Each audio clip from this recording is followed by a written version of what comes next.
This is from like a blind test he did a couple months ago. I found something really cool that I want to show you guys and I want to talk about. I'm sure you all know Tokido, right? The Street Fighter player. Well, a couple months ago, he announced that he was making his own like custom fight stick button. And he just announced on Twitter that he's currently already in the process of patenting it. And he put up a video showing his new button. And there's something really interesting about this button. The video is only in Japanese, but luckily for you guys, I'm a master of the moonrunes, and I speak and understand Japanese. I'm gonna just do some live translation here for y'all. I don't know if you guys have checked this out, but Tokido has this video series where he gets to he just takes a look at different ways to improve as a fighting game player, not really as like on a fighting game level, but on a technical level. So like really interesting controllers and things that he sees lately that are really cool. So that's what this whole series is. And if you guys haven't checked it out, definitely check it out. This series is super cool and it's really popular here in Japan.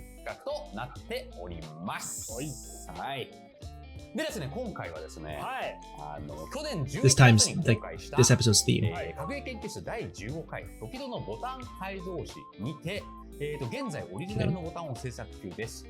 So he's saying back in November on this same YouTube program, he announced that he was in the process of making his own button, like inventing his own button based on what he thinks is the best way to improve fighting game controllers.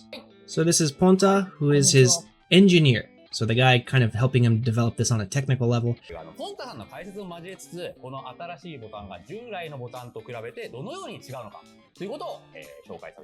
So he's basically saying he's going to compare his button to the buttons that have been on the market up until now and kind of figure out like what's different about his button compared to the other major buttons on the market. Look at this guy, such a pro, always with the product placement sponsor. Alright, so it's called the OneFRAME. Ooh, he's saying it's thin. He's like, you want to touch it?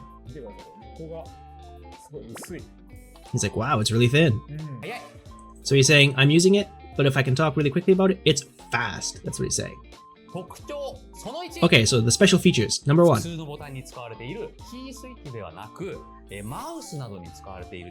Oh, okay, so he's saying the special thing about his button is that compared, like most buttons use keyboard key switches, right? Like what is it? The not Cali. What's the red? Cherry MX. Most use Cherry MX, or mine like the Haute42 uses the Cali V2s, but his button doesn't use a keyboard switch, it uses a mouse switch. Ah, the classic, the Japanese informational thing. If you guys have ever been to a meeting here in Japan, they love their charts inside of a pie chart with things explaining what it is. So let me go through this real quick. These are the specs. This is everything. So this is the stroke, like the stroke distance. So the OneFRAME is 0.5 millimeter stroke distance. So when you push it, 0.5 millimeters. Actuation point. So that's how far it has to travel before it actually activates. It's 0.3 millimeters. And the reset point. So that's when you let go of the button, how far it has to travel to deactivate. And it's 0.2 millimeters. That makes sense. 3 plus 2 is 5. And then this is like the image, like the design idea. So this is you can see really easy. So you push it, it goes to here, then this is the full travel distance, and then this is the reset point. That's how far it has to travel. I mean, this is cool for visual learners, but basically, this is what you want to be focusing on. Alright, so now he's comparing it with the low profile Cherry MX. So the full travel distance of a Cherry MX is 3.2 millimeters, then the actuation point is 1 versus his 0.3. So his is 0.3 millimeters. Sorry, 0.7 millimeters shorter travel time to get the actuation point. And then once you come off of it, it turns off. You have to completely release from 1 millimeter for it to go. But for his, you only have to come off 0.2. So his thing is just saying the travel distance is a lot lower. So technically you should be able to travel faster. You should be able to push buttons faster.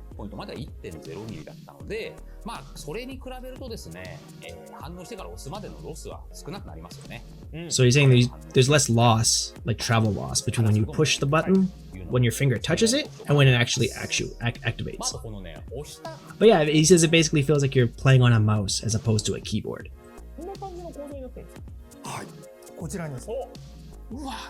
Oh, this is the inside. This is what it looks like. So the blue point is the micro switch.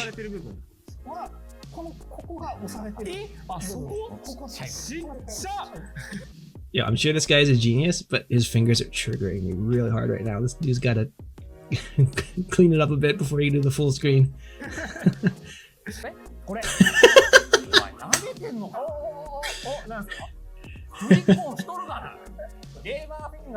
This is from like a blind test he did a couple months ago. And basically he knows which maker it is just by touching it, even if blindfolded. Yo, I paused on the perfect murder face. Check this out. I got the YouTube pause skills. Anyways, he's talking about how you might be thinking that because it's very low profile and has a very low travel time, that if you just kind of lightly feather the button, it'll probably activate. But they're saying no, you actually have to put a little bit of push before the button actually goes down and activates. So if you're the kind of person who's kind of worried about it being low profile and like too sensitive, they're saying it's not too sensitive. It's, you still got to kind of put a little bit of pressure on it to make it actually work. About 60 grams. So you have to put 60 grams of pressure before it actually activates. So he's saying it's a bit on the heavier side, like the push pressure. So Tokido's saying he always keeps his fingers on the buttons. He doesn't take his fingers off the buttons. So he wants something that requires a little bit of extra push before it actuates, because he doesn't want accidental inputs, right? Okay, special feature number 2. Oh, so he's saying it's really easy to replace. So if you have a controller with a 30 or 24 millimeter hole, that means it works. You can replace this with a 24 or 30 millimeter button controller. So it doesn't need any like additional customization to your controller. You can just pop your old button out and pop this in as long as it's a 24 millimeter or 30 millimeter hole. So he's saying the sides are like really beveled. So, you know, if you're doing slide things, sometimes when you slide from one button to the next, the side of the button kind of gets in the way and it becomes kind of like rolling your fingers across, like your finger across your palm like this. Like you kind of get caught in between like little rocks and valleys. He's saying his is really flat and low profile, even from the side cap, right? Like the plastic on the side. So when you're sliding across your buttons, you don't get that feeling of the button hitting the side of your finger, which makes it really easy to slide. See? He's talking about the little peaks and valleys I'm talking about. But his is kind of like a flat thing. Okay. Oh, he's already tested it. How many times you can use it before it breaks? So let's see.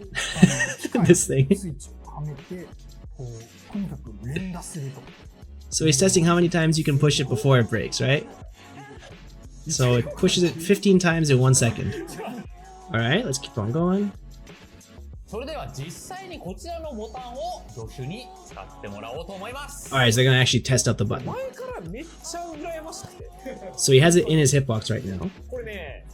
Oh, that looks really low profile, wow. Oh, you can see it compared to a regular button. Did you guys see that?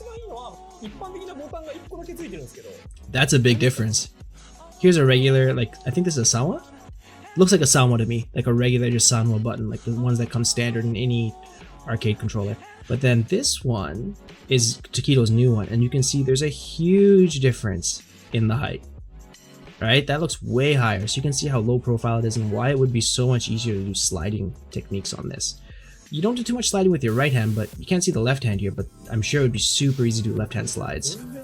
So he's saying, even though it's really thin, even though they're really, really low profile, he says it still feels good when you push it. You still have to actually put effort, and there's no like weird feeling when you do it. There's no sense of like these buttons are totally foreign. Like, there's no odd sense to it. It feels natural, and you still gotta kind of push before they activate. He's saying the 60 gram actuation, like the pressure point, isn't bad. He says it feels good. He's saying, like, you know when you play video games at home, like your mom, your girlfriend, or your wife, and you're playing with your keyboard and they can hear you using the keyboard and they get kind of mad? Well, if you hear mouse clicks, maybe you're just like doing work or something. So it's kind of like secret practice with this thing, because it doesn't sound like a keyboard, it sounds like a mouse. He's saying because it's low profile, the travel distance is less, so the sound that it makes when you hit it on the bottom isn't as loud as a regular button. So it's not a silent button, but he's saying it's quieter than other buttons that are like, not as low profile. I'm gonna be quiet. Let's watch it again.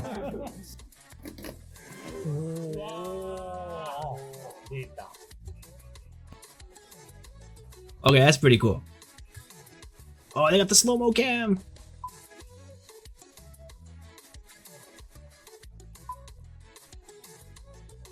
He's just showing how he does it, which is really cool. And that's how it looks.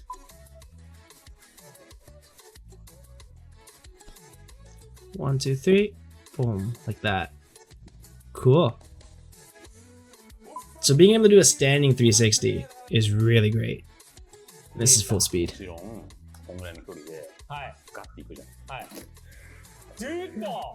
That's pretty cool. That's pretty cool. Basically modern without modern. He says you still need to practice quite a bit before you can get that standing 360. 720, sorry. He's like, but it's easier on my button. You still gotta practice, but it's easier. Okay, so they're just saying like, what'd you think? And he says, it feels good to push. And it has really good features. So it feels good and the features are fantastic. And it's fast. I want it. He's like, I want it.